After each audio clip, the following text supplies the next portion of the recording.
आगे बैठना।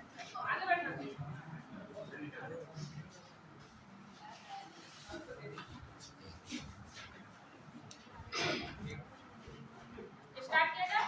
Yes ma'am. आज हमारा जो टॉपिक है वो जैसा कि मैंने लिखा है कि मौलिक कर्तव्य है ना। तो मौलिक अच्छा एक और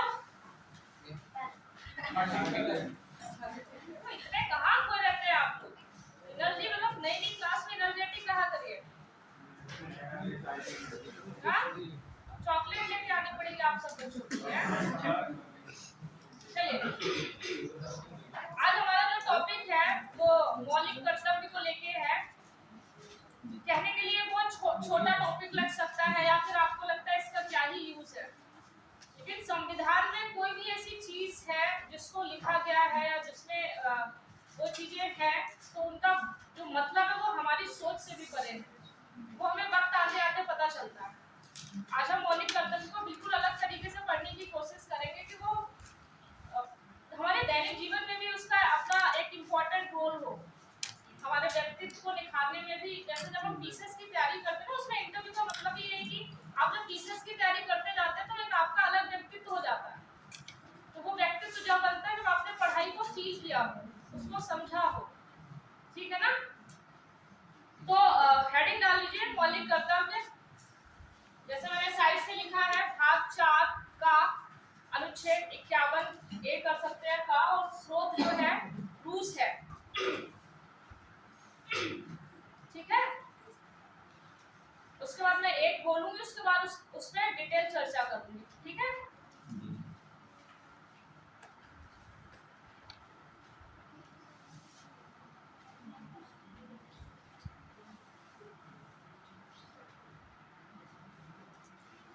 अच्छा, किसी ने सोचा ये शायद मैं इस विषय पे चर्चा कर भी चुकी हूँ कि मौलिक कर्तव्य को मौलिक क्यों कहा जाता है, किसी भी चीज को मौलिक कहने का क्या आशय होता है, किसी को आइडिया?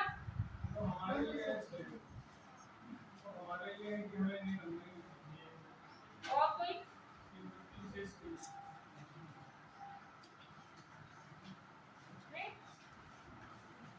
एक जो घर होता है वो किस में बना होता है? बेस, नींव। किसी भी चीज को मौलिक कहने का मतलब है ये नींव है। जब आप मौलिक कर्तव्य को पढ़ेंगे तो आप इसकी मौलिकता को समझेंगे, ये कितने मूल हैं, इनके बिना बाकी और कर्तव्यों का कोई मतलब नहीं है। जड़, अच्छा, ठीक है। जैसे जड़ के बिना, मेन जड़ के बिना बाकी की आसपास की जड़ों का कोई मतलब नहीं है, वैसे ये मेन जड़ है, ऐसा समझ लीजिए, ठीक है। जब जैसे मान लीजिए आप जैसे कहें संविधान ने आपके जो मूल कर्तव्य है वो डिसाइड कर रखे हैं, लेकिन आप कहें कि नहीं मैं बाकी के मूल कर्तव्य निभाऊंगा, तो वो बेकार है, क्योंकि मूल कौन से हैं? जो संविधान में लिखे हैं। और मैं सही बताऊं, पूरा देश बहुत शांति व्यवस्था से चल सकता है अगर हम हर व्यक्ति केवल अपने मौलिक कर्तव्यों का निर्वहन करे, केवल मौलिक कर्तव्यों को फॉलो करे। एक्चुअली हम ज्यादातर राइट्स के लिए लड़ते कि मेरे राइट्स ये और ये फलाना ढिमकाना, लेकिन हम कभी कर्तव्यों की बात नहीं करते। क्यों? क्योंकि आदत ही मानव का मनुष्य स्वभाव होता है सिर्फ लेना लेना, देना नहीं। तो संविधान में ये जो मौलिक कर्तव्य की जो बात, मौलिकता की बात है, वो यही है कि इन कर्तव्यों को हर व्यक्ति को फॉलो करना चाहिए। तो मुझे नहीं लग रहा, अब आप जितने भी कर्तव्य पढ़ेंगे तो आपको पता चल जाएगा कि ये सारे कर्तव्यों को हम केवल पढ़ने के साथ साथ इनको समझ लें और हम उस चीज के लिए अलर्ट रहें। तो मैं यकीनन कह सकती हूँ आप एक अच्छे नागरिक बनने के साथ साथ आप देश की सेवा में आपका एक अच्छा योगदान होगा। आप लड़ेंगे झगड़ेंगे नहीं, मतलब बहुत बेसिक बातें कही गई हैं, लेकिन उनके जो मायने हैं वो बहुत एक भाषा में कहे गए हैं, इसलिए आपको सकता है कि बहुत अलग लगते हो, लेकिन बहुत साधारण सी बात कही गई। देश को चलाने के लिए कर्तव्य काफी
समझ में आई, लेकिन आई।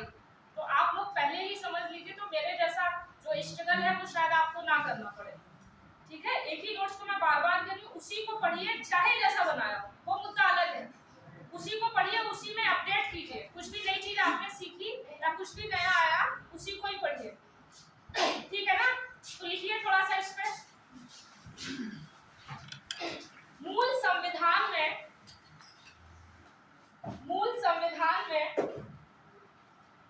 मौलिक कर्तव्य नहीं थे। मूल संविधान में मौलिक कर्तव्य नहीं थे। इसे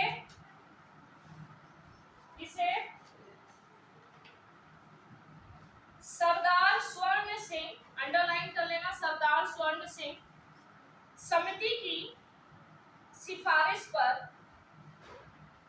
मूल संविधान में मौलिक कर्तव्य नहीं थे, इसे सरदार स्वर्ण सिंह समिति की सिफारिश पर 42वें संविधान संशोधन 1976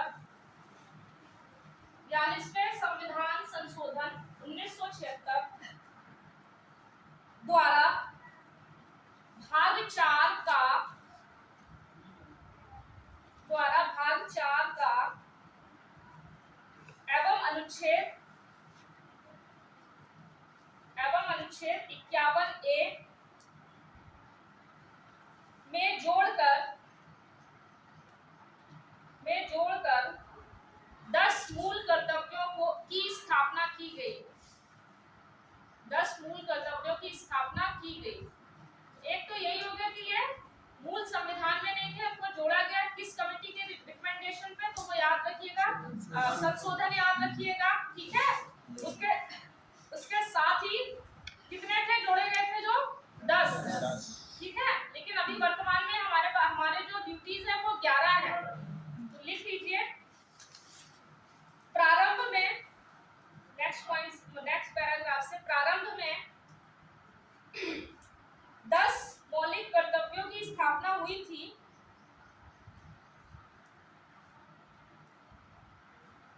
लेकिन लेकिन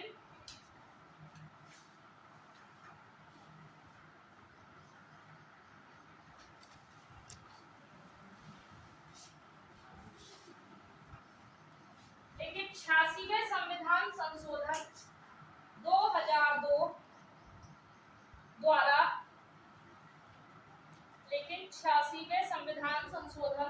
2002 द्वारा अनुच्छेद 51 के सबसे लास्ट है, जैसे ABCD है ना, तो के 51 के जोड़ा गया, जिसमें कहा गया है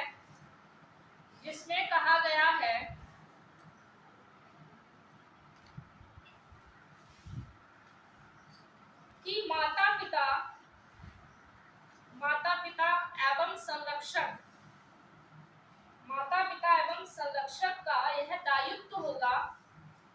माता पिता एवं संरक्षक का यह दायित्व होगा कि वे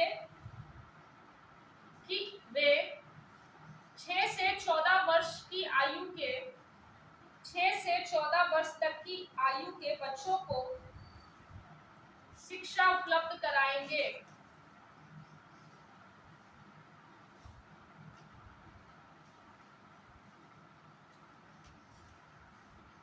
ठीक है, जैसे हमारे यहाँ पे निःशुल्क शिक्षा का प्रावधान है या नहीं है? है ना? तो अब आप, सरकार ने तो आपके लिए इतना कर दिया कि आपको निःशुल्क शिक्षा अभियान चला रहे हैं, मतलब बहुत सारी अभियान भी, जैसे स्कूल चलो अभियान चल रहा है, सब शिक्षा अभियान चल रहा है, इस टाइप के अभियान चल रहे हैं। तो आपका दायित्व क्या जोड़ दिया गया?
संस्थाओं, राष्ट्रीय ध्वज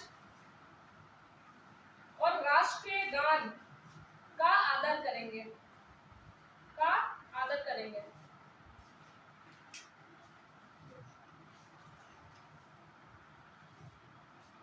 इसमें कितनी बात कही गई है उसको तोड़ के देखते हैं। संविधान का पालन, इसके आदर्शों और संस्थाओं का पालन,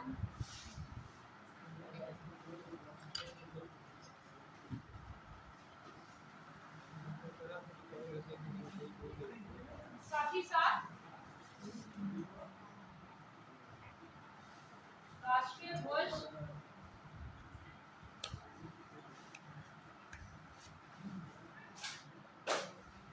का सम्मान। ठीक है, अब आप बेसिक सी बात मान लीजिए, हम किस पे चलते हैं, हमारा देश किस पे चलता है, संविधान पे। और क्या आप इस बात से सहमत हैं कि संविधान में ऐसी कोई चीज नहीं है जो विवादों की तरफ हमें ले जाए, हमारे देश को प्रगतिशील समाज की तरफ नहीं ले जाए? आपको इस पर कोई विवाद है? आप इस बात से संतुष्ट हैं या नहीं है कि हमारा जो संविधान है वो हम सबको देखते हुए बना है?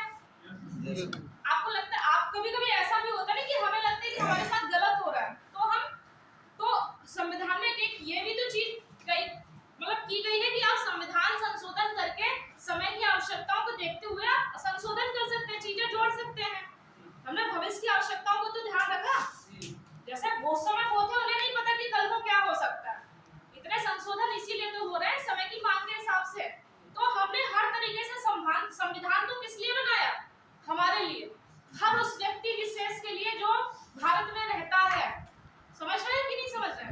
तो आप सोचिए, जब आप इस बात से सहमत हैं कि संविधान जो है उसमें कोई कमी नहीं है, तो आप संविधान का पालन करेंगे, तो आपको क्या लगता है कि आप कभी गलत कर सकते हैं किसी के साथ? आप खुद सोचिए, कर सकते हैं? कुछ आवाज निकाला करो, मतलब मेरा गला नहीं कर सकते ना।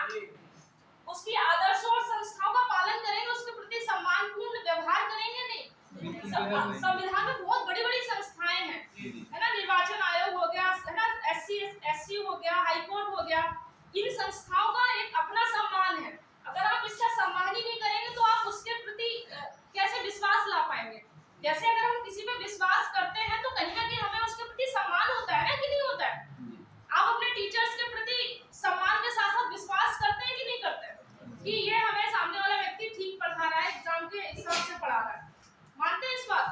तो बस वही संविधान में भी वही है कि संविधान की आप आदर्शों और उसकी संस्थाओं का पालन कर ले तो सारी चीजें सॉर्ट आउट हो जाएगी। आप संस्थाओं के प्रति विश्वास रखें। दूसरा क्या, राष्ट्रीय ध्वज और राष्ट्रीय गान का आदर। आपने देखा इसको क्यों जोड़ा गया? बताओ क्या वजह होगी? एक पूरे राष्ट्र को अगर कोई जोड़ सकता है तो वो होता है राष्ट्रवाद। सहमत है या नहीं? और राष्ट्रवाद के दो प्रतीक होते हैं। आपने कभी अगर हॉल में मूवी देखी होगी, जब भी राष्ट्रगीत बजता है तो हर भारतीय गर्व से खड़ा होकर पूरी आवाज में राष्ट्रीय गान को गाता है।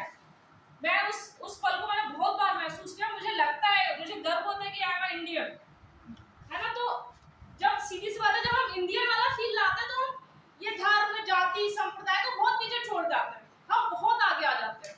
आप इस बात को से सहमत है या नहीं है? तो राष्ट्रवाद को बढ़ावा देने के लिए ही राष्ट्रीय ध्वज और राष्ट्रीय गान को बोला गया कि आप इसके प्रति आदर रखें।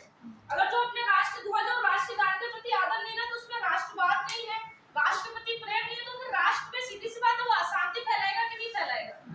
जिसको अपने नॉर्मली सोचिए, आप अपने घर में हैं, ठीक है, घर में जैसे आप घर के हर सदस्य को प्यार करते हैं, है ना, आप हर घर के सदस्य के बारे में सोचेंगे, है ना। अब आप केवल अपने से हैं, आपको दुनिया से मतलब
रहेंगे, और दूसरा क्या, राष्ट्र ध्वज और सम्मान करेंगे। ठीक है, अब कभी भी आएगा तो इससे इतना मतलब इससे परेशान मत होना, हमेशा आपको इसमें आपको ज्यादातर क्या राष्ट्र गीत जोड़ देगा, राष्ट्र गीत यही जोड़ देगा कि राष्ट्रीय ध्वज और राष्ट्रीय गीत का सम्मान करें। आप भी जल्दी देखेंगे और टिक कर देंगे हाँ यही है। तो इन बातों को सोचना कि कहां मुझे फंसा सकता है, जैसे आना चाहिए आपके कि राष्ट्रीय गीत को क्यों नहीं जोड़ा, क्योंकि वो सामान्यतः गाया नहीं जाता, वो स्कूलों में गाया जाता है। ये चीजें हर एक चीज स्टार्टिंग में सबसे पहले यही होती है। आप जब हम किसी जब कॉमनवेल्थ गेम होते हैं, जब हम बाहर जाते हैं तो दो ही चीजों तो हम रिप्रेजेंट करते हैं, राष्ट्रीय ध्वज और एक राष्ट्रीय गान, करते हैं कि नहीं करते हैं। जब गेम होते हैं तब हमारी तरफ से एक हमारा जो प्रतिनिधि होता है वो झंडा लिए रहता है, फिर हमारा राष्ट्रीय गान होता है, और इन दोनों के बेसिस पे ही तो हम पहचाने जाते हैं। समझ रहे हैं? क्लियर है? दूसरा आप आए लिखिए थोड़ा, यस तेज बोला करो, अभी भागवत चल रहे होते तो सब बहुत ध्यान से सुनते। यही अंतर है पढ़ाई के टाइम पे, या तो आप लोग ज्यादा खो जाते हैं या फिर पता नहीं क्या है। एक और एप्पल वाला कॉन्सेप्ट रखा है। दूसरा लिखिए, मुझे अच्छा लगता है कि आपकी तरफ से भी वो एक जोश दिखे। आप लोग इतना बातों में खो जाते हैं कि आप समझ नहीं पाते मैं क्या कहूं। भावनाओं में खोना, उसको कहते हैं इमोशनल इंटेलिजेंस, भावनात्मक बुद्धिमत्ता। समझते हैं क्या होती वो भावनात्मक, एथिक्स का एक टॉपिक है, भावनात्मक बुद्धिमत्ता किसे कहते हैं?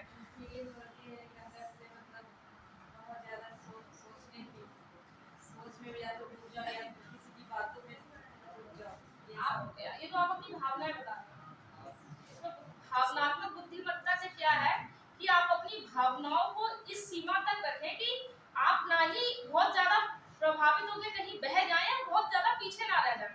भावनाओं में भी अपनी बुद्धि का इस्तेमाल करें, बुद्धि विवेक का इस्तेमाल करें।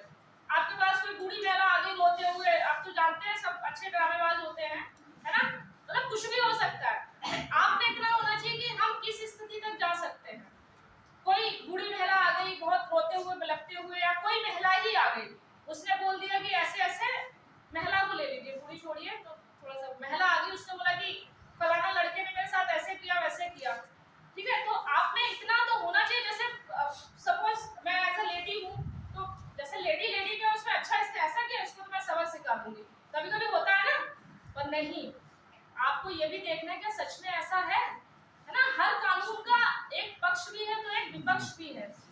बहुत सारे कानूनों के दुरुपयोग भी हो रहे हैं, समझ रहे हैं? पहले जांच करवानी चाहिए। तो इसीलिए कहते हैं कि इसलिए भावनात्मक बुद्धिमत्ता का यूज किया करो। अभी भी जब भी लगे कि मैं बहुत भावनाओं में बह रहा हूँ, रुक जाओ थोड़ी देर, खुद से क्वेश्चन करो कि सच में मैं ज्यादा भावनाओं में बह रहा हूँ। अंदर से आवाज आएगी हाँ, झूठ नहीं बोलती अंतरात्मा। एथिक्स का टॉपिक भी अंतरात्मा होती क्या है। तो ये सारी चीजें मतलब तब फिलॉसफी में घुस जाते हैं एथिक्स में। बहुत अच्छा पेपर है, मतलब आप उसको अगर एज अ सब्जेक्ट ना पढ़े तो अच्छा है, सब्जेक्ट ना पढ़े मतलब उसको फील भी करें। मैंने एथिक्स के लिए एक्चुअली मेंस में इस वक्त मेरे पास ज़्यादा टाइम नहीं था। मैंने एथिक्स का पेपर सिर्फ अपनी नॉलेज बेस दिया था।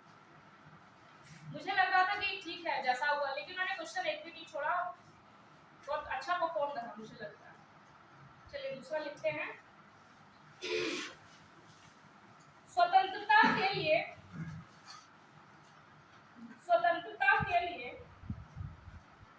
हमारे राष्ट्रीय आंदोलन को, स्वतंत्रता के लिए हमारे राष्ट्रीय आंदोलन को प्रेरित करने वाले उच्च आदर्शों को हृदय में संजोएं और उनका सम्मान करें,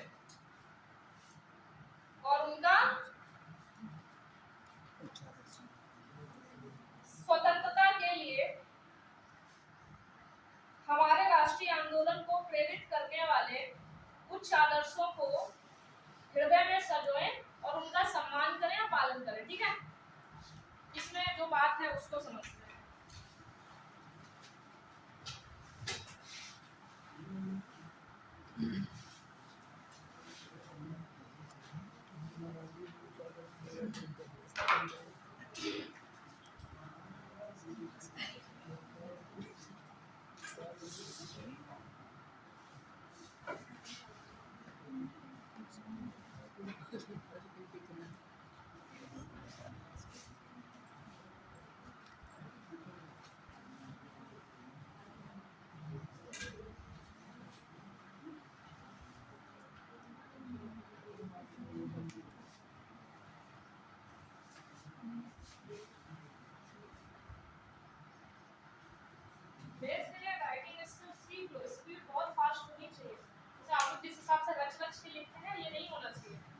टाइम नहीं मिलेगा रचने का। जैसे संविधान बनने से पूर्व शायद हमको याद हो कि हम एक बहुत बड़ी जंग लड़के आए थे स्वतंत्रता के लिए। लड़के आए थे या नहीं लड़के आए थे?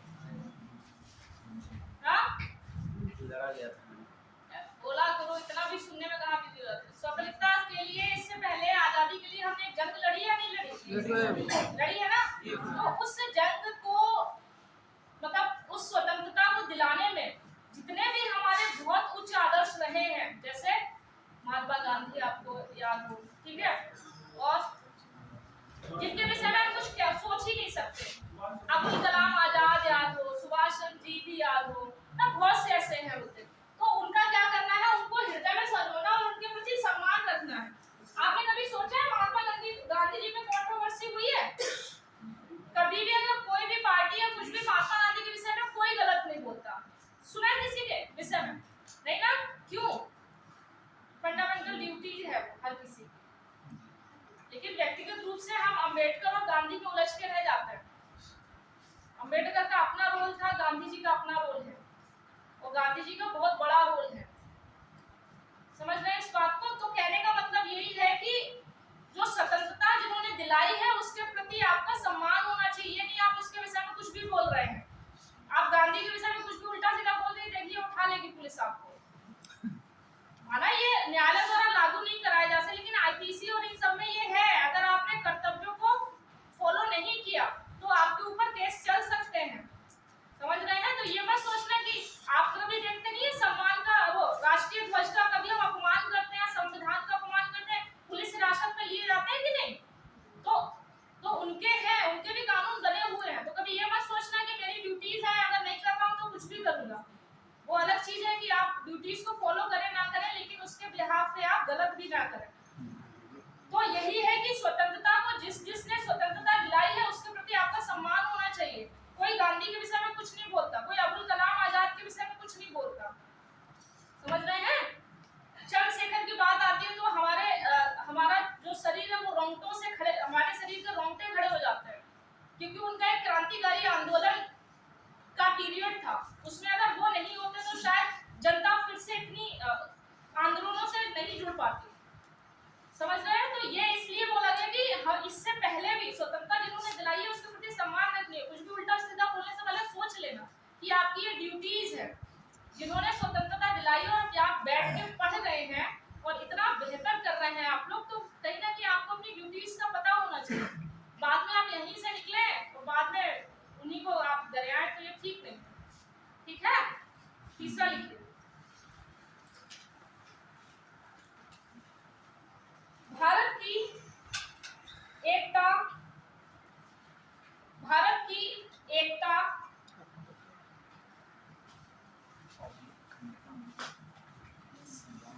अखंडता, भारत की एकता अखंडता एवं संप्रभुता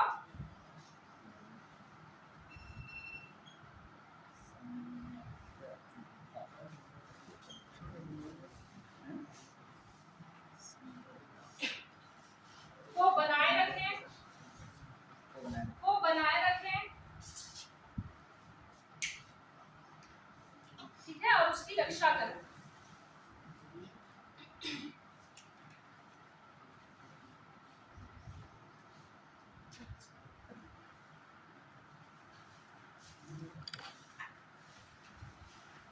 दो बातें गिनी गई, एकता, अखंडता और संप्रभुता। ये तीनों आपको बनाए रखनी है। आपको अगर कहीं भी लग रहा है कि हमारे देश की एकता अखंडता किसी भी मायने में अगर प्रभावित हो रही, तो आपका कर्तव्य क्या है? उसको बनाए रखो। जैसे आपको लगता है कि दंगा या फसाद नहीं हो गया, तो आपका कर्तव्य क्या होना चाहिए? पुलिस को इन्फॉर्म कर दो कि ऐसे ऐसे यहाँ पे दंगे हो गए हैं, है ना, या महिलाओं से रिलेटेड कुछ ऐसा हो गया है। मतलब एकता में तो हम सब आ जाते हैं। एकता अखंडता में, एकता अखंडता का मतलब यही तो हुआ। मैम पुलिस गवाही ना डाल दी कहीं कि तुम बहुत नेता हो, चलो तुम्हें को पहले ले चलते हैं। ऐसा क्या की बताओ मैम ऐसा होता है। अच्छा, मुझे ऐसा लगता है कि अगर आप कोई भी काम बहुत अच्छी भावना के साथ किया जाता है वो गलत नहीं हो सकता। जी, वो भावना दिखती है।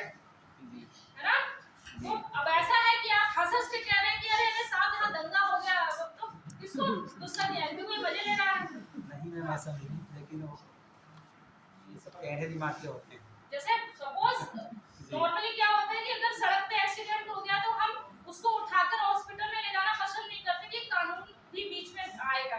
ये होता है कि नहीं जी होता? जी अब तो ऐसा नहीं है शायद, अब आपसे ऐसा कुछ नहीं पूछा जाएगा।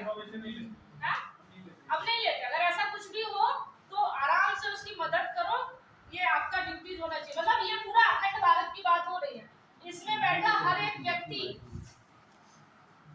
है ना, उसका कर्तव्य क्या है कि एकता अखंडता को बनाए रखेगा और साथ ही साथ उसकी रक्षा करेगा।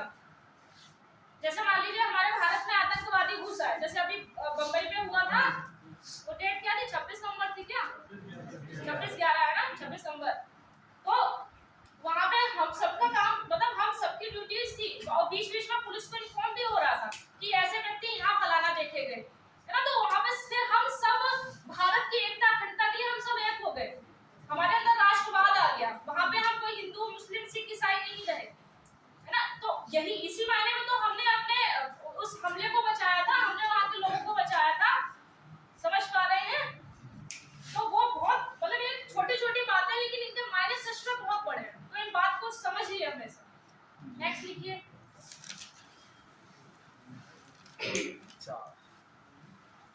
देश की रक्षा करें, देश की रक्षा करें एवं आवाहन किए जाने पर, देश की रक्षा करें एवं आवाहन किए जाने पर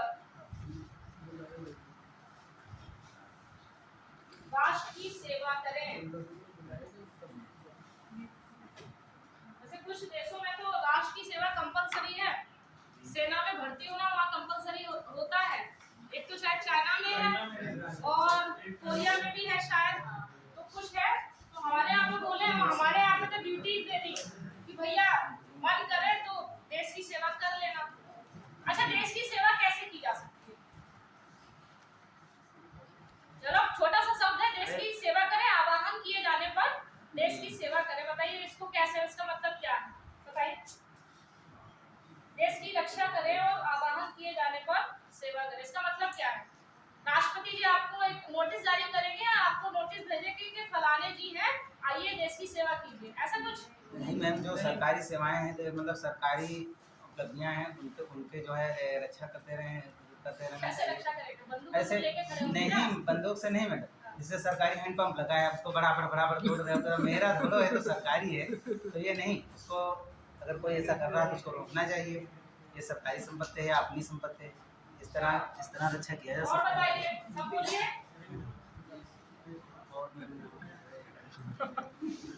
और कैसे बोलते हैं आगे? मैम, जो हमारे कर्तव्य होते हैं उनका पालन हम निष्ठापूर्वक ईमानदारी पूर्वक करें, वही हमारी सबसे बड़ी सेवा होगी। ठीक है, वो तो ठीक है, लेकिन देश की सेवा कैसे करें? तो मैं अपने कर्तव्य का पालन करके देश की सेवा कर सकती हूँ। एक पक्ष हो सकता है, लेकिन अभी तो हम कर्तव्य ही पढ़ रहे हैं, अभी तो आपने चौथा पढ़ रही है, बाकी के भी बचे हैं। तो बताइए, दीन दुखियों की सेवा करना।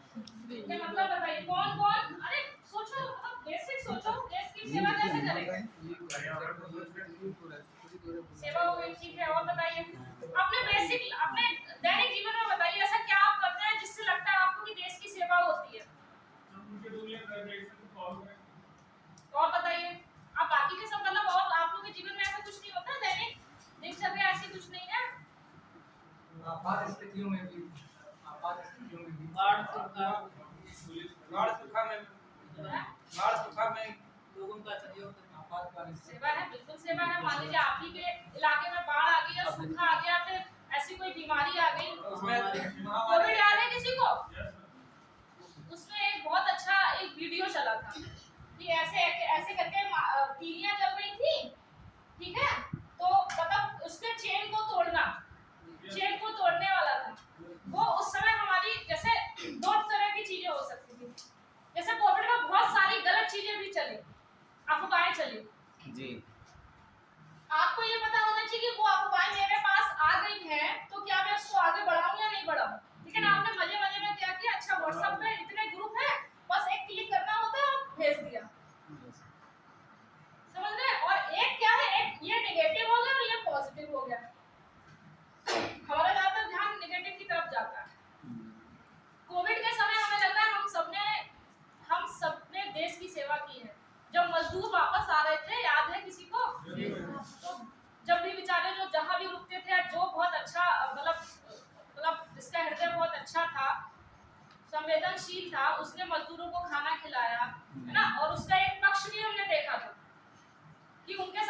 भेदभाव भी हुए हैं। बेचारे इतनी दूर दूर तक पैदल चले गए, किसी के छाले पड़ गए, कोई रास्ते में मर गए। तो हमारी अगर कोई व्यक्ति इतनी लंबी यात्रा किया है तो पता नहीं कितने देश के नागरिकों से मिला होगा, इससे मिला होगा कि नहीं? तो क्या वो नहीं चाहता था, क्या वो नहीं बचा सकता था? तो वहाँ यहाँ पे देश की सेवा करने का मतलब है कि हम एक दूसरे की सेवा करें। देश हमसे है ना? अगर आपके घर परिवार में, आप आस पड़ोस में लड़ाई हो रही है तो आपका कर्तव्य क्या बनता है कि आप देश की सेवा कैसे कर रहे हैं? आप उसको शांत कराएं, उसको बढ़ाने की बजाय। कुछ लोगों की आदत होती है कि वो बढ़ाते हैं। हाँ, उसने फलाने ने ऐसे बोला था, मजा आता लड़ाई देखने में। तो आप वो देश की सेवा नहीं कर रहे हैं। मैं बार बार कहती हूँ, देश आपसे और मुझसे बना है, तो हम और आप एक दूसरे की मदद करें, देश की सेवा हो जाएगी। ठीक है? और आवाहन किए जाने का मतलब है कि मान लीजिए हमारे ऊपर कोई आक्रमण हो जाए, ठीक है? अगर हमारे ऊपर कोई आक्रमण हो जाए और हमें अगर ऐसा लगता है हमारे पास सैनिक कम है या कुछ ऐसी विपरीत परिस्थितियां हैं और सरकार की तरफ से ऐसा आता है कि हमें आपकी जरूरत है, तो उस समय हमें हमारा कर्तव्य होना चाहिए कि हम आपके लिए खड़े हैं। वैसे तो ऐसी नौबत आनी नहीं है, क्योंकि हमारे सैनिक इतने महान हैं, वो हमेशा हमारी 24 घंटे सुरक्षा के लिए तत्पर हैं। समझ रहे हैं? जी मैम। नेक्स्ट लिखिए फिर। अब देश की सेवा का मतलब है आप एक दूसरे की सेवा करें। अगर किसी ने कुछ मांगा है तो उसको दे दें, नोट्स मांगा है तो शेयर कर दें। अगर कोई दुखी है तो उससे एक बार पूछ ले क्या हुआ।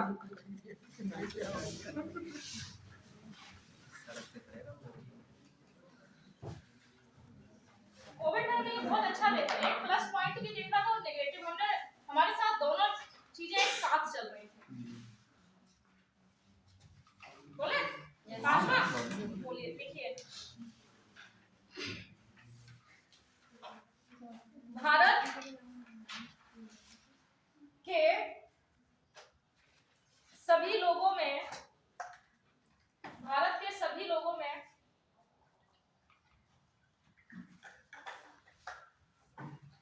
समरसता मतलब एक दूसरे से मिलजुल के रहना, समरसता व समान भ्रातृत्व मतलब भाईचारे वाला, समान भ्रातृत्व की भावना का निर्माण करें, जो धर्म, भाषा, प्रदेश के सभी भेदभावों से परे हो तथा सबसे इम्पोर्टेंट स्त्री के सम्मान के विरुद्ध कुप्रथा का त्याग करें।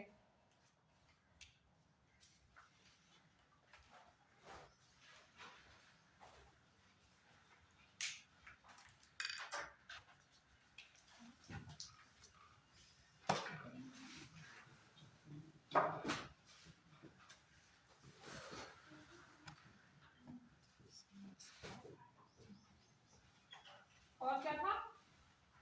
जो किससे परे हो? धर्म,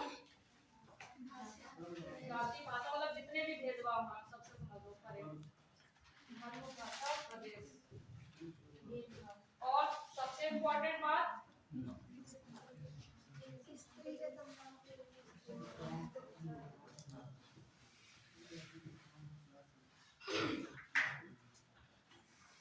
आपको पता है मेंस के सारे क्वेश्चन पूरे संविधान से निकलते हैं।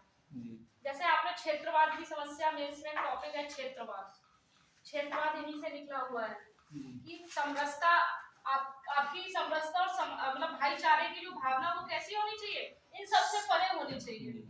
लेकिन हमारे यहाँ पे क्षेत्रवाद एक समस्या हो जाती है, ठीक है?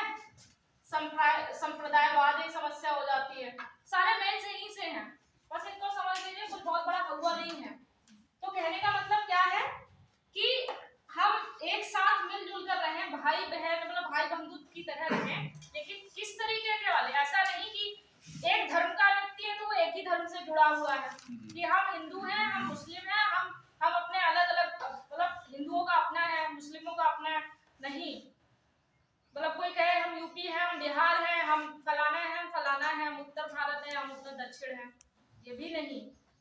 कोई कहे आप फलाना इस भाषा के हैं, आप उस भाषा के हैं, तो ये भी नहीं।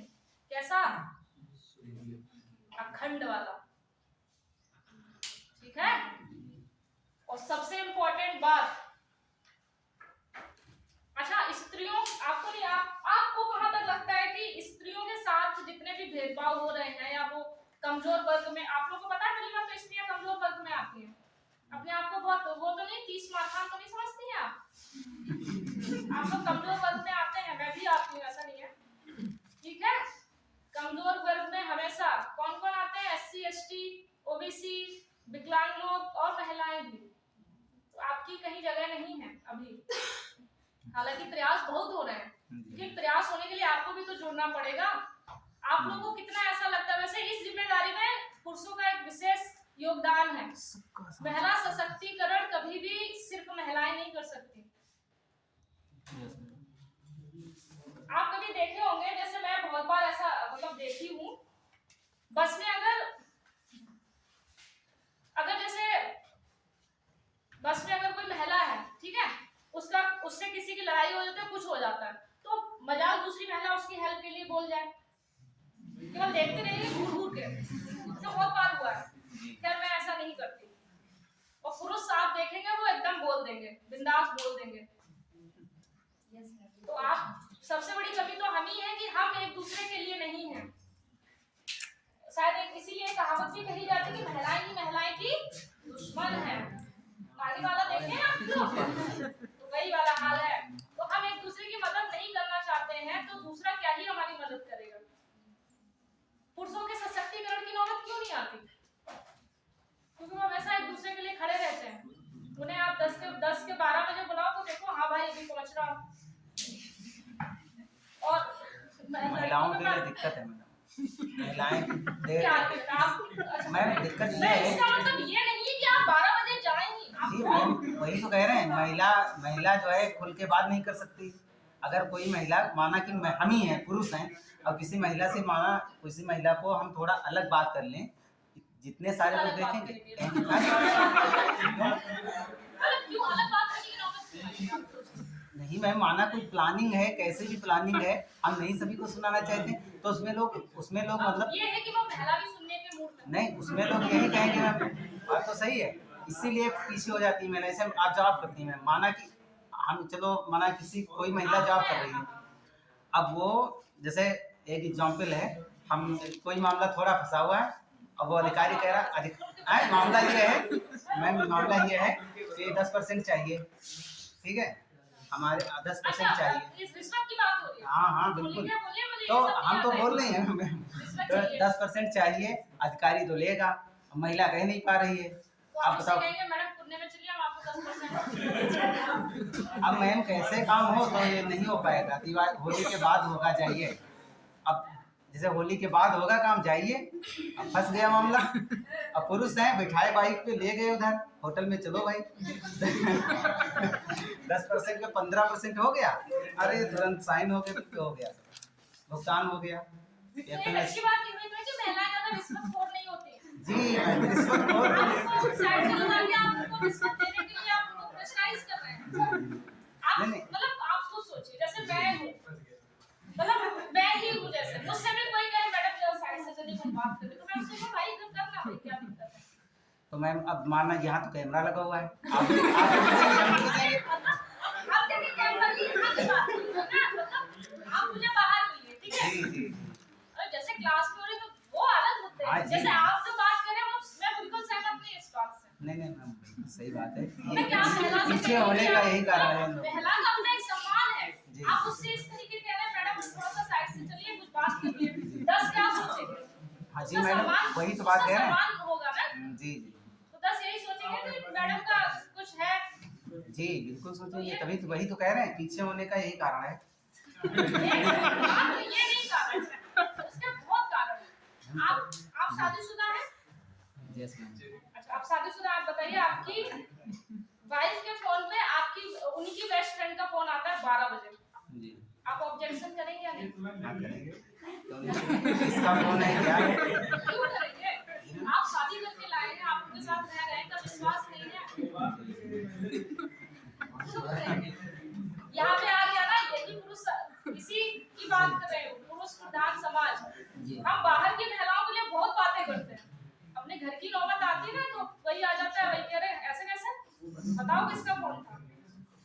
पूछा तो जाएगा मैम।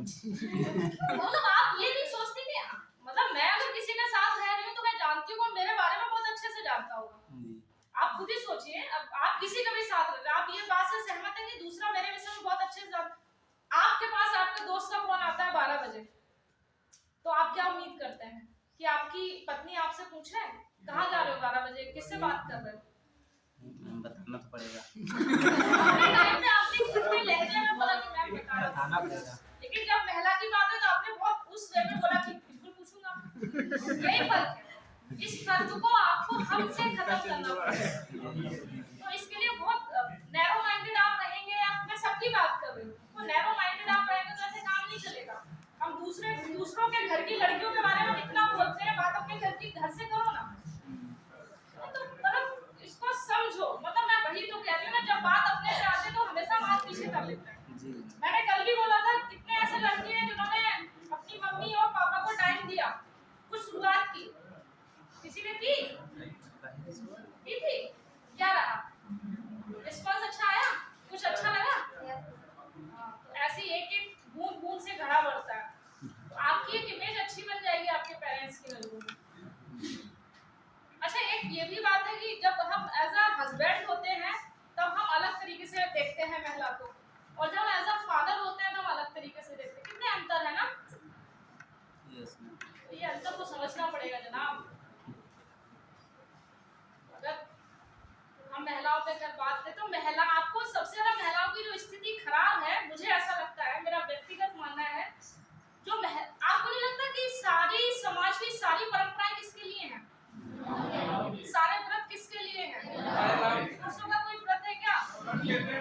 वो अलग मुद्दा है, वो आप ध्यान में रखते हैं कि आपको खाना नहीं मिलेगा, आओ शाम को बताते हैं, वो अलग मुद्दा है। जिस दिन लड़ाई होती है उस दिन व्रत हो जाता है।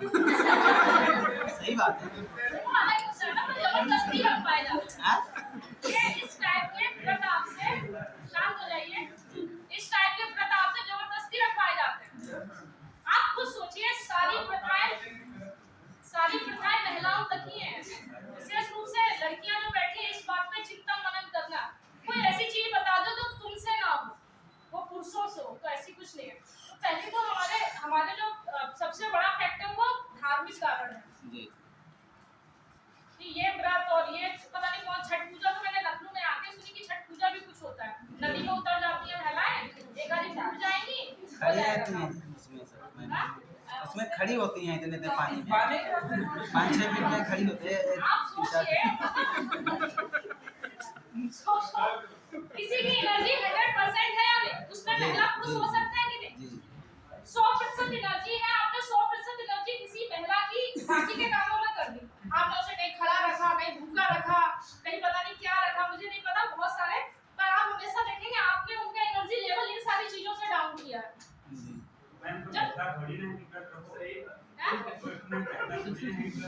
अच्छा, आप खुद सोचो, घर की सासू माँ और ससुर सुने हैं, ये दो प्राणी, सासू माँ की बहुत नजर रहती है, बहू पे कौन सा व्रत नहीं लगती। तो ये मतलब आपको लगता है कि आप ऐसे आप व्रत रहो, ऐसा मैंने बहुत फैक्टर देखे हैं।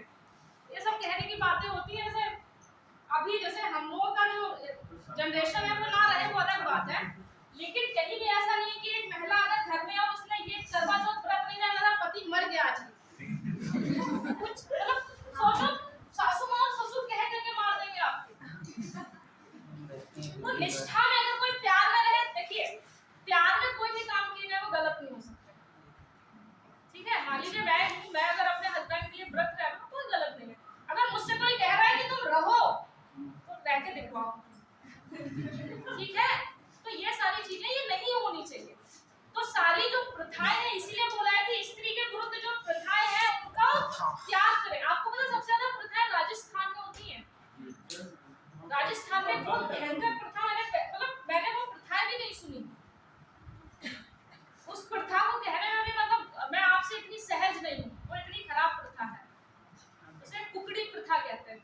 उसको कभी नेट पे सर्च कीजिएगा, मतलब हमें लगता है कि हम इंसान हैं। तो राजस्थान में बहुत मतलब प्रथाओं का बहुत वो है, क्योंकि वो उस समय सारे आक्रमण ये सब हुए थे ना पश्चिम से, तो फिर हमेशा महिलाओं को पढ़ते हुए उनको हमेशा वैसे रखा जाता था। तो सारी पश्चिम वाले इलाकों में ज्यादा है, महिलाओं को ज्यादा उस तरीके से रखा जाता है। ठीक है, समझ में आए? तो आप लोग कमजोर वर्ग में है, ये आप जान के चलो। तो इसीलिए महिला सशक्तिकरण एक पूरा टॉपिक है आप सभी के लिए कि महिला सशक्तिकरण कैसे किया जा सकता है, क्या योजनाएं चल रही हैं। ये मेंस का ही टॉपिक है। मैं ये बता दूं ना, ये जैसे हम प्री पढ़ रहे हैं, प्री का नेक्स्ट स्टेज जो है वो मेंस के क्वेश्चन है। जैसे हमने इतना प्री में पढ़ा, इसका जो आप बिहाइंड देखेंगे, धर्म से आपको धर्म निरपेक्षता निकाल देंगे, क्षेत्रवाद निकाल देंगे, संप्रदायवाद निकाल देंगे, है ना। आपसे ये पूछ लेंगे कि महिला सशक्तिकरण कैसे किया जाए, जनजाति सशक्तिकरण कैसे किया जाए, हाल ही में सरकार द्वारा चलाई गई जनजाति कार्यक्रमों के बारे में चर्चा करें। सामान्य सी बातें हैं और सामान्य ही लिखना है, बस आप लोग जागरूक रहिए तो मेंस कोई बहुत बड़ी चीज नहीं है। ठीक है, नेक्स्ट लिखिए।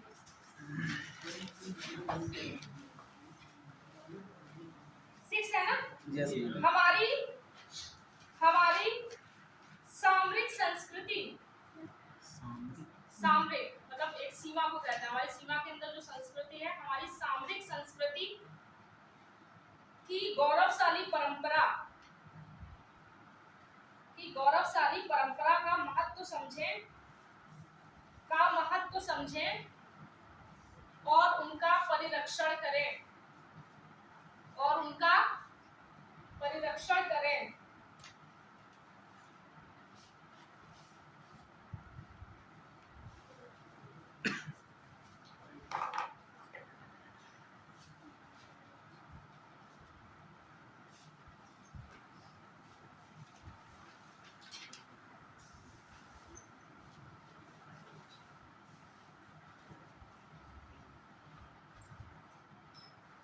अभी कोई मेंस का टॉपिक पढ़ रहा है तो भी बंद कर देना, अब भी आ रहा तो प्री पे फोकस करो, सारे मेंस की कॉपी किताबें साइड से रख देना।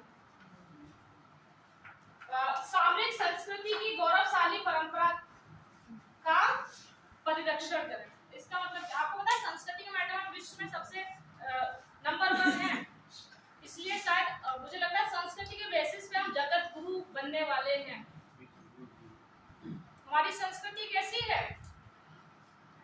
सभी को साथ लेके चलने की, इसीलिए सर वसुदेव कुटुंबकम पढ़े हैं। हमने पूरे विश्व को क्या माना है? किसी और को माना है? किसी और देश ने ऐसी कोई बात की है? हमारी जो विदेश नीति रहती है वो कैसी रहती है? शांति प्रिय। हम कभी भिड़ते नहीं है किसी से। रूस और यूक्रेन का जब वॉर हुआ था, मतलब युद्ध जब स्टार्ट हो गया था, तो महासभा में जब वोट देने की बात आई थी, क्योंकि रूस के हम बहुत अच्छे दोस्त रहे हैं, तो हमने वोट से अलग हो गए। बाकी हमने मानवता के लिए यूक्रेन का भी साथ दिया। हमने बोला, खुल के बोला या प्रत्यक्ष रूप से हमने कहा कि मानवता की दृष्टि से आज के समय में युद्ध किसी भी मायने में सही नहीं हो सकते। ठीक है, तो हमारी जो संस्कृति रही है वो हमेशा सबको लेके चलने की रही है। तो आप बहुत लकी है कि आप एक भारत में पैदा हुए, उसको गर्व से रहिए, एंजॉय कीजिए। नेक्स्ट लिखिए, इसमें इतना खास नहीं है।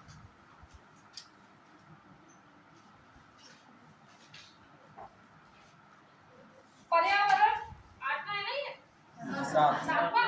देखिए 7वां पर्यावरण, ये नंबर याद रखना। ठीक है, नंबर से पूछा जाता है कि कौन सा कर्तव्य है। पर्यावरण, वन्य जीव आदि की रक्षा और उनका संवर्धन करें, मतलब उनको बचाएं भी, साथ ही साथ उनको बढ़ाने के लिए भी प्रयास करें। उनका संवर्धन करें और प्राणी मात्र के प्रति दया भाव रखें।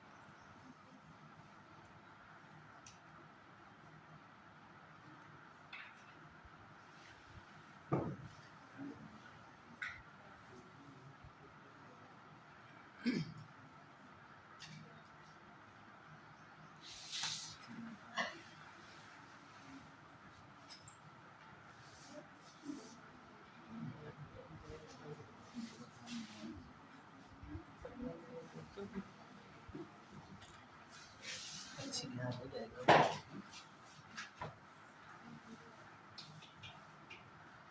कितनी प्यारी बात है, ऐसा लगा कि हम मतलब क्या ही पढ़ रहे हैं। किसी आपको नहीं लगता संविधान को जब पढ़ते हैं ऐसा लगता है हम किसी ग्रंथ को पढ़ रहे हैं, पवित्र ग्रंथ को? आपको लगता हो नहीं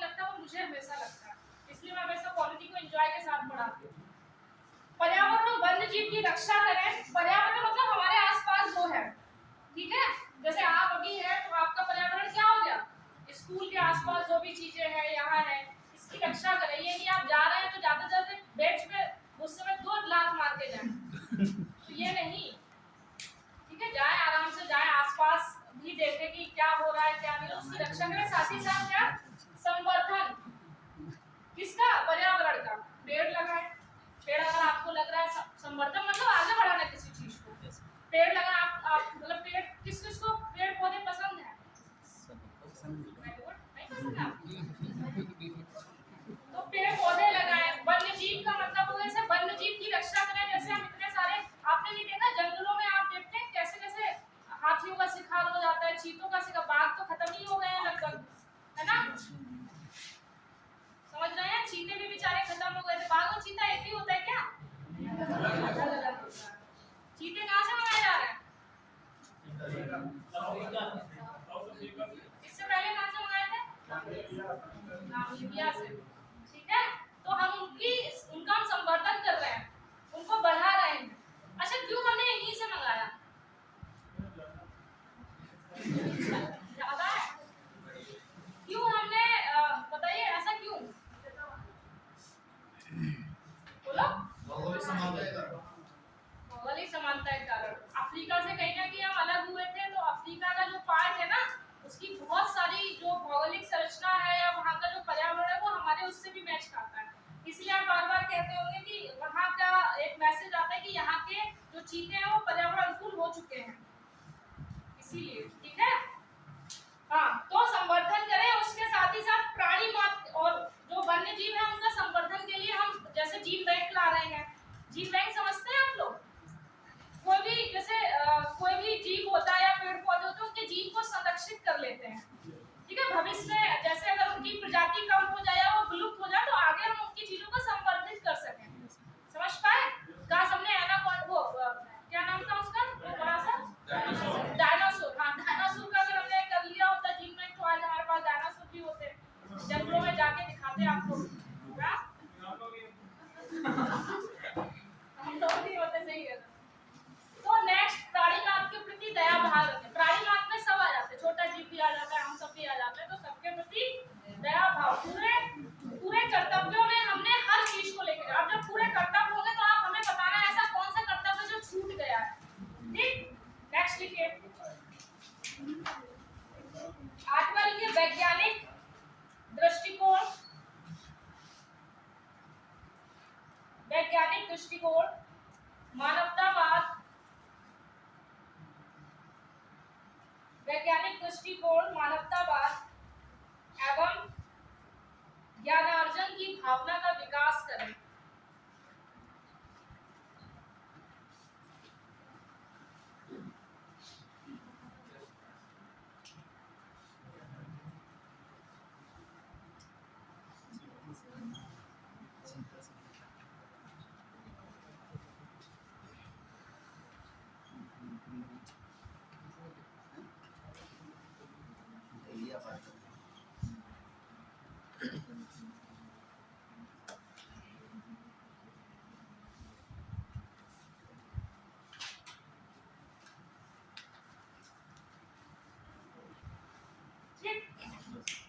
वैज्ञानिक दृष्टिकोण क्यों जरूरी है, आप सोचो, ताकि आप पक्षपाती ना रह सके, आप प्रथाओं में ना उलझ जाए, है ना। जैसे आप देख रहे हैं समय के साथ बहुत सारी प्रथाओं का ग्रोथ हो रहा है, जैसे पर्दा प्रथा। अब उसका कोई मैटर नहीं, जैसे पर्दा प्रथा स्टार्टिंग में जो अरब के लोग होते थे तो वो बहुत अपने पूरे शरीर को ढक के चला करते थे, ताकि जो रेतें टूटती थी वो उनकी आंखों और इन सब में ना जाए। वो पुरुष और महिलाओं दोनों के लिए थे। अभी भी आप अरब देशों में देखेंगे वो अभी भी इसी टाइप के कपड़े पहनते हैं। तो वो उस समय थी, फिर वो चलती चली आई। उस प्रथा को हमने महिलाओं का क्या मान लिया, हिस्सा बना दिया कि आपको प्रथा, आप पर्दा तो करना ही करना है। तो कहने का मतलब है कि वैज्ञानिक दृष्टिकोण रखें हर चीज में। वैज्ञानिक दृष्टिकोण, आप जो भी काम कर रहे हैं, आपसे जो कहा जा रहा है, आप इस चीज को समझें कि क्या इसका वैज्ञानिक दृष्टिकोण है कोई या नहीं है। समझ रहे हैं? Yes ma'am. क्या समझ रहे हैं? मैम यही वैज्ञानिक दृष्टिकोण है जो आपने बताया था। ऐसी कोई चीज बताइए जिसमें वैज्ञानिक दृष्टिकोण इम्पोर्टेंट है और उस चीज बाद में वो चीज खत्म हो गई। कोई वजह से मैं तो खुदा प्रथा बता दी, वो आपको बताइए इसलिए। मैम इससे व्रत वाली बात ही है। कौन सी व्रत? जैसे व्रत अभी पीछे आप पढ़ाए हैं। करवा चौथ वाला? नहीं वही व्रत। अब वो सास कह रही व्रत रखो, बहू में दम नहीं व्रत रखने का, कमजोर है नहीं। सही बात अब वो कह रही, वो झगड़ा कर रही है, व्रत नहीं रहती, वो झगड़ा पड़ रहा ना। अब उसमें साइंस का ये रीजन है कि अगर स्वस्थ शरीर है तो 1-2 दिन व्रत रख लो तो ज्यादा बढ़िया है। अच्छी बात है। ये साइंस ये कहती है। वैज्ञानिक दृष्टिकोण ये है। आप सहमत हैं या नहीं? मान लीजिए हम वैसे ही हम कुपोषित हैं, ऊपर से हमको 9 दुर्गे के व्रत रखवा दिए 8 दिन। 8 दिन चल बस है। हाँ? और फिर हम ये सोच रहे हैं हमारा दृष्टिकोण क्या है कि देवी मैया आएंगी हमको एनर्जी दे जाएगी, एक एनर्जी ड्रिंक रेड बुल का देके जाएगी, तो हम पी लेंगे और एनर्जेटिक हो जाएंगे। तो नहीं, वैज्ञानिक दृष्टिकोण हर चीज पे होना चाहिए। तो आपकी ड्यूटी है ये वैज्ञानिक दृष्टिकोण। नेक्स्ट मानवतावाद। मानवतावाद बात में हम हमेशा कहते हैं मानवतावाद को हमें धारण करना चाहिए। जब हम ऐसा मानव सबको ट्रीट करेंगे तो सारे भेदभाव खत्म कर देंगे हर व्यक्ति का। ठीक है। नेक्स्ट ज्ञानार्जन की भावना का विकास करें कि हम ज्ञान की तरफ बढ़े, अंधविश्वास की तरफ ना बढ़े। ठीक है। एक दूसरे में ज्ञान का प्रसार करें। तो ज्ञान का प्रसार कैसे हो सकता है? वो वाला ज्ञान नहीं कि गांव में बैठे हैं और बस बातें कर रहे हैं कि उसकी ये भाग गई उसकी वो भाग गई, ये वाला ज्ञान नहीं। गांव में ऐसे ज्ञान बहुत होते हैं। शहरों में टाइम नहीं है, वरना शहरों में भी हो जाता, बहुत बड़ी बात नहीं है। शहरों में ज्यादा अपराध की वो देखे जाते हैं। नहीं मैम शहरों में कम है। आपको लगता है ऐसा? शहरों में आप जैसे शहरों में जो लोग रह रहे हैं ना वो अच्छे पावरफुल लोग हैं। मैम शहरों में ये इसलिए कम है कि आप अपना रह सिक्योरिटी रहे की हैं, वजह से भी कह आप अपना सकते रह हैं। रहे हैं, लखनऊ से हैं, हम सीतापुर से हैं, अपना रह रहे हैं। और गांव में ये होता है एक परिवार वो दूसरा परिवार, कुछ बात हुई वो लोग समझते हैं, हाँ, वो लोग आपस में में ताल मतोल करते हैं। और यहाँ जो है कोई बात नहीं।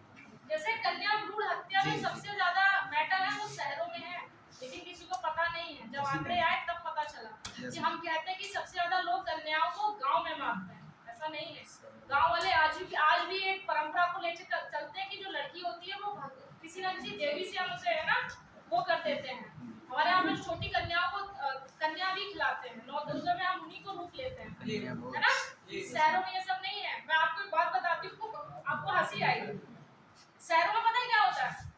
जैसे कोई फलाना वर्ग का है, ठीक है, मैं स्पेशली मैंने जो देखा है वो मैं बता दूं। एक पुरोहित वर्ग थे, वो सारी कन्याएं पुरोहित वर्ग की बुलाते थे, किसी अदर कास्ट की उन्हें बिल्कुल आज भी बुलाते हैं मैडम उन्हीं को। मैं कहीं भी देखा है मंदिर वंदिर में वो जो है वो कहते हैं चलो चलो तुम लोग किनारे हटो, उधर ले जाके। मैं ये इस बात से बिल्कुल भी सहमत नहीं हूँ कि जिसके पास खाने के लिए है आप उसको बार-बार खिला के क्या कर सकते हैं। जिसके पास खाने के लिए नहीं है उसको खिलाओ ना, तब बात भी समझ में आती है। ये वैज्ञानिक दृष्टिकोण मानते हैं कि नहीं? आप कन्या करते हैं, इससे अच्छा किसी मंदिर के बाहर इतने बेचारे बैठे रहते हैं, विकलांग है या फिर अनाथालय इतने बने हुए, वहां जाके थोड़ा सा बच्चों के साथ टाइम स्पेंड किया करो। तो वो एक दृष्टिकोण, वैज्ञानिक दृष्टिकोण क्या है कि वो बच्चे भी हमसे जुड़ पाएंगे, वो अपने आप को अलग नहीं महसूस करेंगे, है ना, और उनकी भूख शांत हो जाएगी। जब मैं पहली बार अनाथालय में गई थी तो वहाँ पे क्या सिस्टम रहता है कि आप बच्चों की लिस्ट दे दी जाती है कि बच्चों को क्या क्या मांगना है। तो उनके पास छोटी छोटी मांग होती है कि मेरे पास ब्रश नहीं है, या मुझे मोतीचूर का लड्डू खाना है, या फिर मुझे एक बॉल चाहिए। तो जो इतनी छोटी सी मांगे हम आराम से पूरी कर सकते हैं।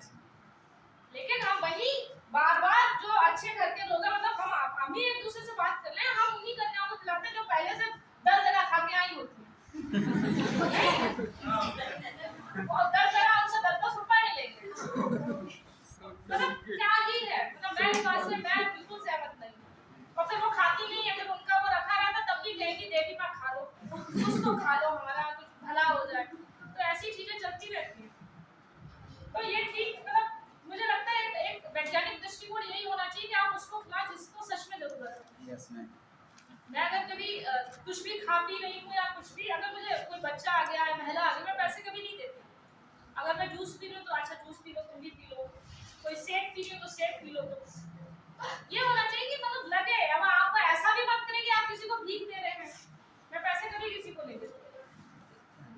डांट के भगा भी देती हूँ, कुछ लोग मुझे ठीक नहीं लगते थे। तो वो आपका विवेक होना चाहिए, ये नहीं कि आप सबको भगा दे रहे हो। नहीं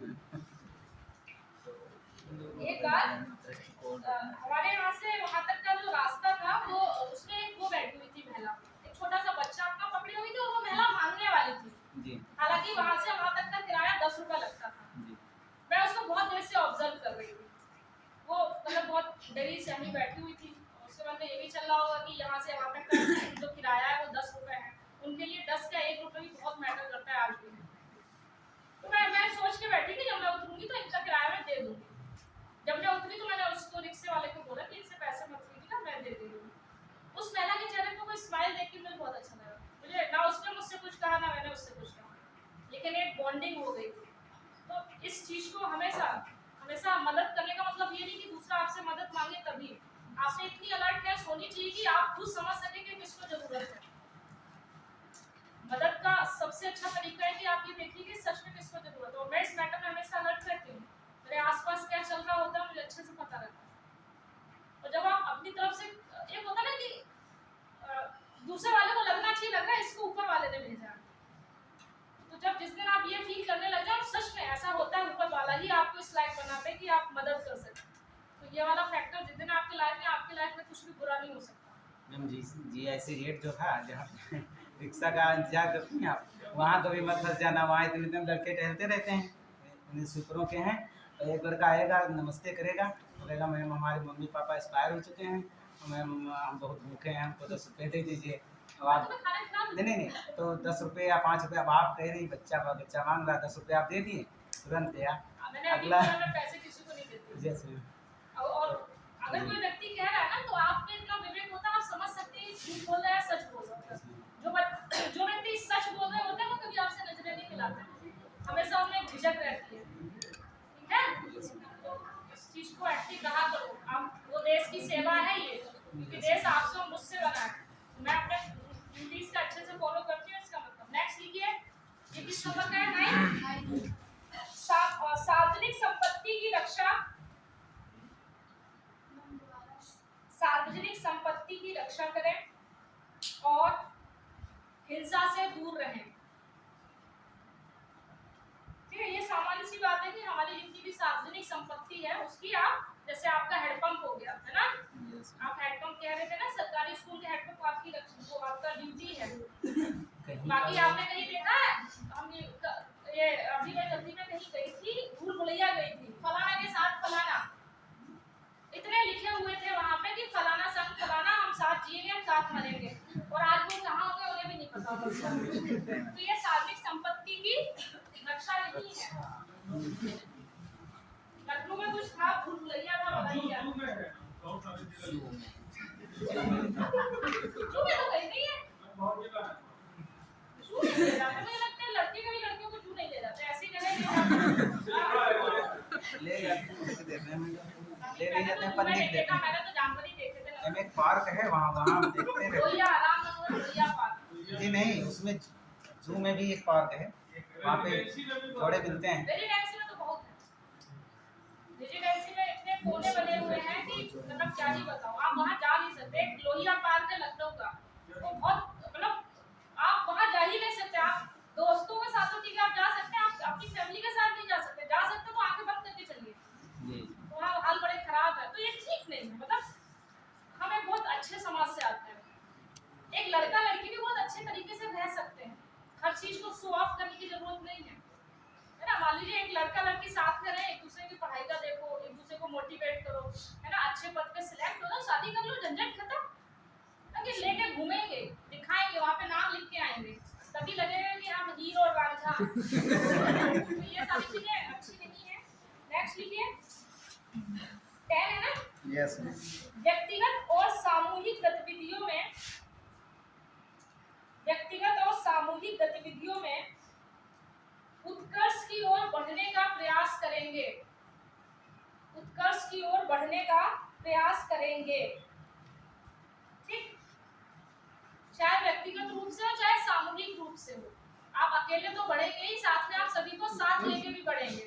व्यक्तिगत उत्कर्ष की ओर, उत्कर्ष का मतलब ऊपर ले जाना, आगे बढ़ना। करेंगे। हाँ, उत्कर्ष की ओर बढ़ेंगे, प्रयास करेंगे। ठीक, 11वां लिखिए, 6 से 14 वर्ष तक की आयु, 6 से वही वाला है, 6 से 14 वर्ष तक की आयु के बच्चों को शिक्षा का अवसर उपलब्ध कराना, किसके द्वारा? माता पिता या अभिभावक द्वारा। ठीक,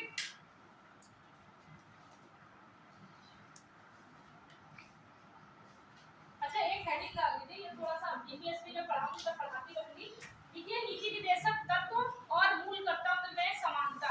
कभी कभी ऐसे पूछ लेता है, इनमें से ऐसा कौन सा मूल कर्तव्य जो नीति निर्देशक तत्व में भी है की बात की गई है, ऐसा कौन सा नीति निर्देशक तत्व है जो कर्तव्यों में कहा गया है?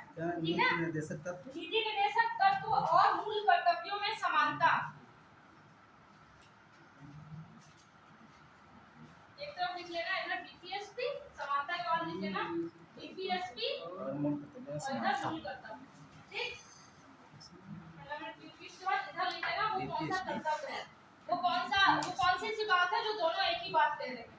बीपीएसपी लिखिए, आर्टिकल 45, अनुच्छेद 45, बीपीएसपी का अनुच्छेद 45 और अनुच्छेद यहाँ पे लिखिए, मूल कर्तव्य में अनुच्छेद 51 का 11वां सबसे लास्ट वाला, मतलब मूल कर्तव्य 11वां ऐसे लिखो। ठीक है, ये 51 तो हमेशा ही रहेगा, तो ये 11वां करते हैं। ठीक, इसमें किसकी बात की गई है? बच्चों की शिक्षा की बात की गई है। डीपीएसपी में भी आर्टिकल 45 शिक्षा की बात करता है, वही मूल कर्तव्य में जो आर्टिकल 11 है वो भी शिक्षा की बात करता है। समझ पाए इस बात को? सहमत है? समझ में आया? बोला करो तुम लोग। ठीक, नेक्स्ट लिखिए, ऐसा कौन सा है?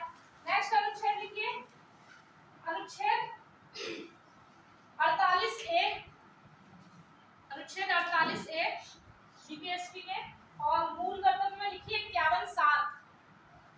ये किसकी बात करता है? पर्यावरण की।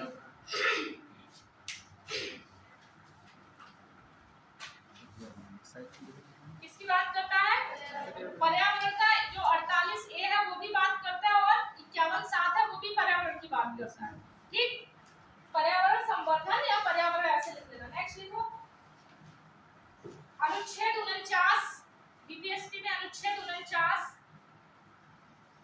और डैश करके लिखो मूल कर्तव्य का अनुच्छेद 51(9). ये भी सार्वजनिक संपत्ति की रक्षा की बात करता है। ठीक, इस चीज को, यही 3 ऐसी चीजें हैं जो दोनों में मैच करती हैं लगभग। ठीक, और ये पूछ भी ली जाती है कि इनमें से ऐसा कौन है जो डीपीएसपी भी है और मूल कर्तव्य भी है, तो ये समानता होगी। अभी तक किसी को कोई दिक्कत? थोड़ा सा लिख लीजिए।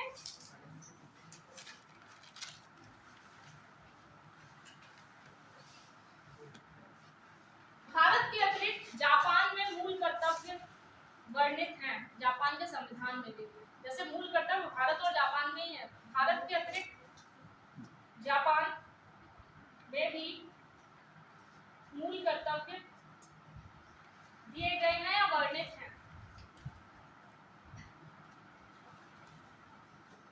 नेक्स्ट लिखिए, अमेरिका, ऑस्ट्रेलिया,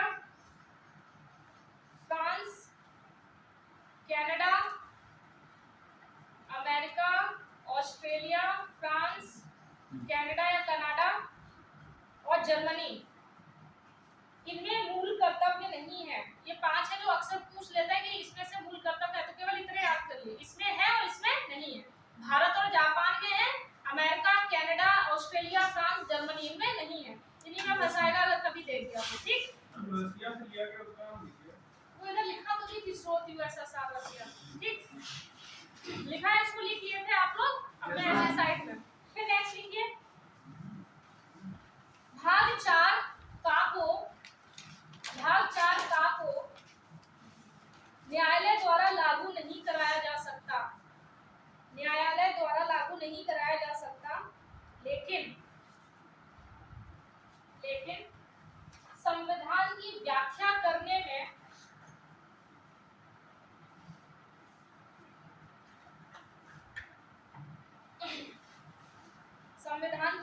करने में इसकी सहायता अवश्य ली जा सकती है।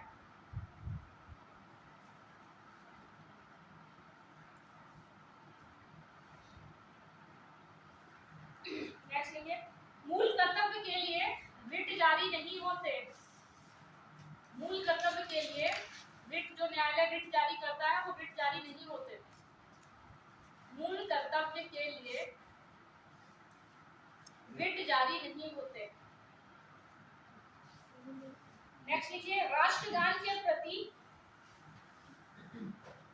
राष्ट्रगान के प्रति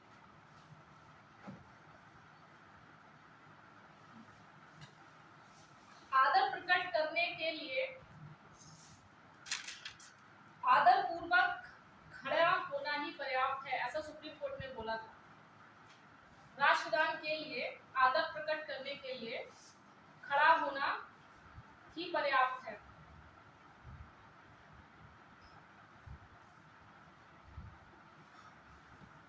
एक क्वेश्चन है, फिर हमको बताओ, चाहो तो लिख लो। निम्नलिखित में से कोई नागरिक किसे संरक्षित करेगा? निम्नलिखित में से कोई नागरिक किसे संरक्षित करेगा?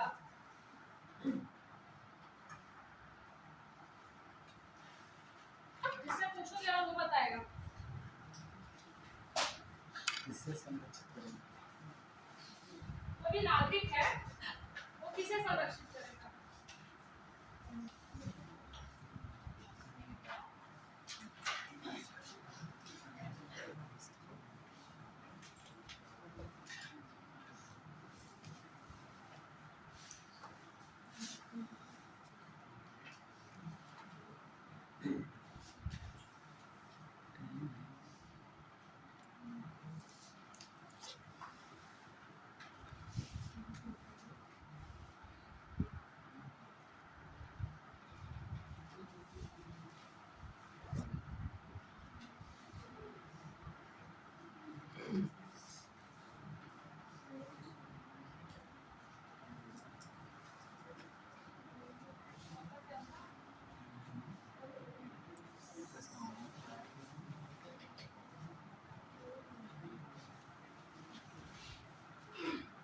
किस किस को ये आंसर आ रहा है? जिसको आ रहा है मुझे वो बताएगा। किस किस को आ रहा है? बाकी के दिमाग थोड़ा सा पढ़ो, शब्दों को पढ़ो तो आएगा। ध्यान से पढ़ो। लिख रहा है कि कोई नागरिक किसे संरक्षित करेगा? प्रस्तावना को संरक्षित करेगा, मतलब उसको बचाएगा। संरक्षित करने का मतलब है बचाना। राष्ट्रीय गान को बचाएगा या वन्यजीव को बचाएगा या संविधान को बचाएगा? अब जिसको आता है आप वो हाथ खड़ा करें। अच्छा, अपने अपनी कॉपी पर लिख लो, मैं देख लेती हूँ। कॉपी में लिखो फिर मैं देखती हूँ फास्ट कि आप लोग कितने होशियार हैं। ऐसे क्या होगा ना, सब एक बोलेगा तो सब चिल्लाएंगे हाँ हाँ यही है। हाँ?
आप सबको बचाएंगे?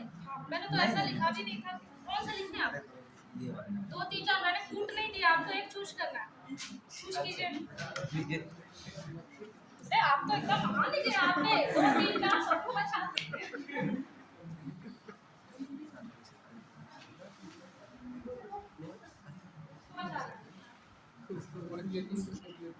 इसको बचा दिया। इसको बचाना है।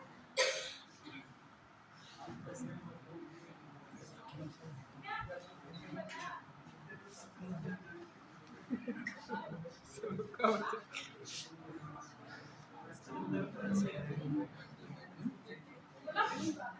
मुझे ये उम्मीद नहीं थी।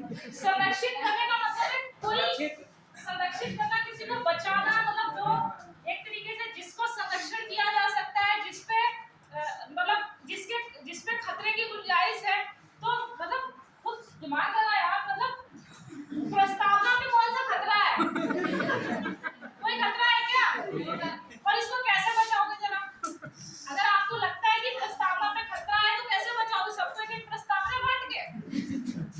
अब थोड़ा सा दिमाग इसको क्वेश्चन को सोचने समझने की सकती है। राष्ट्र दूसरा, संविधान में कौन सा खतरा है? संविधान में खतरा बताओ पहले मुझे। जितने लोगों ने भी संविधान लिखा उसका खतरा बताओ यार। उनको नहीं पता संविधान पे भी खतरा है, कौन सा है? वो कैसे संविधान को बचाओगे, लागू करोगे?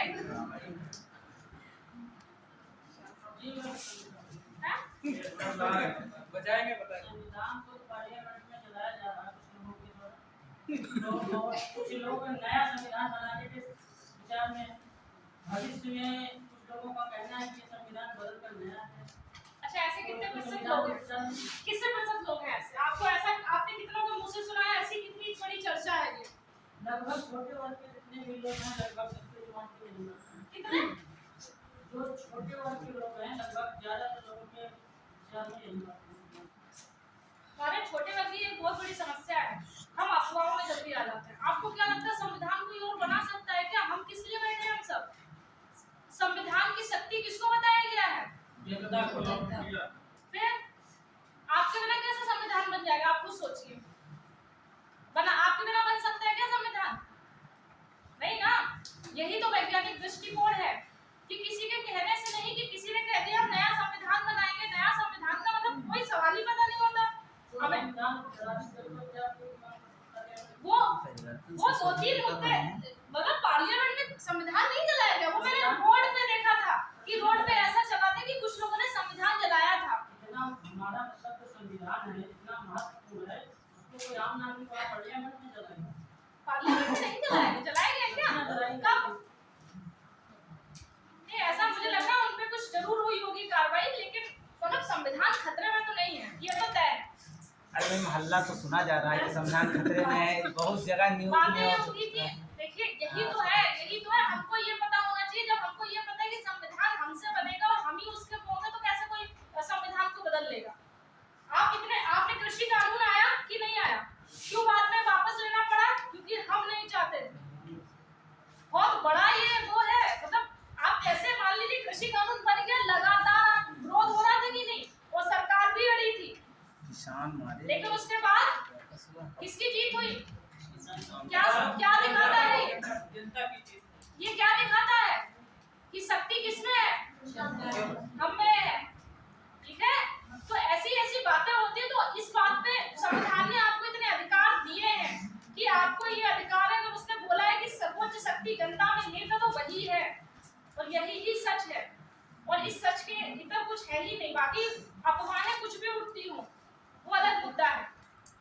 ठीक है, ऐसे बहुत मुद्दे होते हैं, जैसे मतलब ये संविधान की बात होगी, कभी-कभी धार्मिक मुद्दों में भी हम देखते हैं कोई हनुमान जी के ऊपर पैर रख रहा होता है, उसको ऐसे बीच में ऐसे बहुत सारे केसेस मैंने पढ़े थे कि मंदिर के ऊपर कोई लात रखा होता तो किसी अन्य समुदाय द्वारा तो उसको ढूंढा जाता था।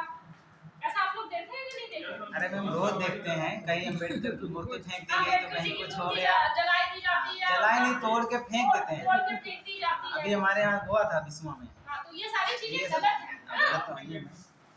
उसके लिए एक्शन लिया जाएगा, लेकिन इसका मतलब ये कतई नहीं है कि संविधान खतरे में है। अगर खतरे में होता तो आपके साथ जो भी चीजें हो रही तो उसमें कार्रवाई नहीं होती। अभी तो उन्होंने अम्बेडकर की मूर्ति जैसे जलाई है, ऐसा तो फिर वो घर में घुस के मारते, लेकिन नहीं ना, ऐसा पॉसिबल ही नहीं है हमारे देश में। वो सब पुराने जमाने में चले गए। हमारे यहाँ पे सबको अपनी अपनी स्वतंत्रता है, और सबकी स्वतंत्रता है तभी तक है जब तक आप दूसरे का हनन नहीं कर रहे हैं। ठीक है, तो सीधी सी बात है, वन्य जीव में खतरा है। इसलिए आपने देखे टाइगर प्रोजेक्ट चलता है, हाथी बचाओ परियोजना चलती है, गिद्ध संरक्षण चलता है। चलते हैं कि नहीं चलते? तो इन्हीं को बचाने की जरूरत है, क्योंकि इन्हीं पे खतरा है। शब्दों को समझा करो। जैसे यही प्रश्न था तो आप वो सामान्य सा प्रश्न था, जब आप इतने सामान्य प्रश्न गलत करेंगे तो कैसे आप आगे करेंगे?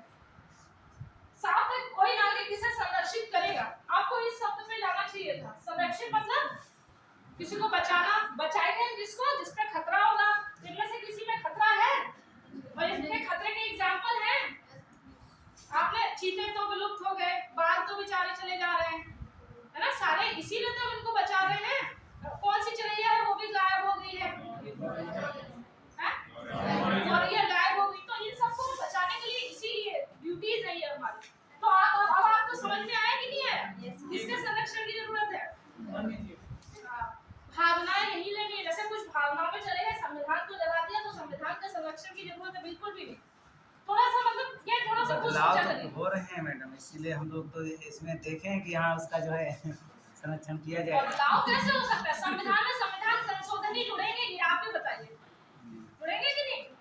संविधान संशोधन कब जुड़ेंगे भाई? पेश करेंगे आप, है ना, दोनों उसमें जाएगा, वो किस तरीके का संशोधन है वो देखा जाएगा। बहुत से संशोधन 3 टाइप के होते हैं कि आपको आधे राज्यों की कानून समर्थन की भी जरूरत होती है, ऐसे तो कभी पास ही नहीं होने हैं। तो संविधान संशोधन बहुत कठिन प्रक्रिया है, इसलिए सामान्यतः आप देखते होंगे संशोधन होते नहीं है, और जो भी संशोधन हुए वो इतने बड़े नहीं, बहुत बड़े भी हुए तो उसमें सबकी सहमति होगी, कोई ऐसे किसी ने अकेले नहीं कर लिया। ठीक है? Yes ma'am. इसको क्लिक करके बंद कर दो। विकास बंद करेंगे बिल्कुल। आपको वीडियो नहीं करना नहीं आता? मैम उसमें गलत हो जाता है, वो बाद में कहने लगते हैं विकास, वो अपना करेंगे आगे। चलिए फिर क्लास यही खत्म करते हैं। वो कर्तव्य समझ में आए?